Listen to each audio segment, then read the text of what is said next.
আসসালামু আলাইকুম। যদি আপনার বাড়ির কাজ কোনো অদক্ষ মিস্ত্রি দিয়ে করান তাহলে এরকম হবে।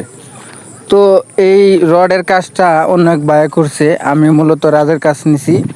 এই সিঁড়িটা নিচে আপনার 4 ফিট আছে, উপরে 2 ইঞ্চি কম 4 ফিট।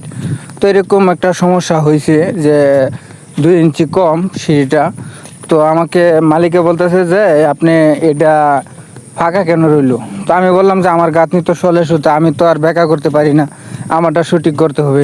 আর আমি যদি ব্যাকা করি তখন তো আপনি ব্যাকা মেনে নেবেন না। তো এটা বললাম, উনি বলতেছেন না আপনি ভুল করছেন। তো আমি এলাকার 2-1 জন মিস্ত্রি নিয়ে দেখাইলাম, দেখানোর পরে বলতেছে যে না, আপনার এই মিস্ত্রি ঠিক করছে, আগে যে মিস্ত্রি কাজ করে গেছে উনি ভুল করছে।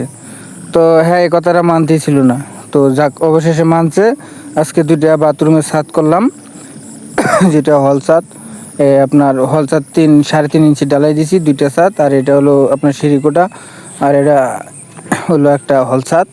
এখানে আপনার 8 ফিট ক্লিয়ার 5.5 ফিট, এক ইউনিটে 2টা করে রুম। তো এক এক রুমের সাথে, এক ইউনিটের সাথে জাস্ট গোসল বাথরুম, কিচেন, ঠিক আছে। আর ডাইনিং স্পেসটা হলো মানে 2 ইউনিটের থেকে 2 ইউনিটের লোকে ব্যবহার করতে পারবো। তো ওরকম সিস্টেম এটা করা হয়েছে। আসলে এখানে কিছু কিছু কাজ সমস্যা আছে, যে রডের কাজগুলা করছে, তো জায়গা খুবই কম। ঠিক বলতে গেলে রুম হচ্ছে 11 ফিট, 11 স্কোয়ার ফিট রুম।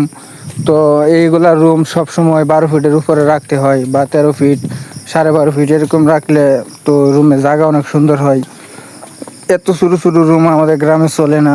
শহর হলে তাহলে হয়তোবা কোনোভাবে মেনে নেওয়া যাইতো, কিন্তু গ্রামে এরকম রুম চলে না। আর সিঁড়ির রাইদারগুলা, তো এটার রাইদার হলো 4 ফিট, এটার রাইদার হলো 3.5 ফিট, এরকম একটা উল্টাপাল্টা আছে এখানে। তো এটা যাক, আমি কি বলবো, এটা আগে যে মিস্ত্রি করছি অন্যদের এটা ভুল।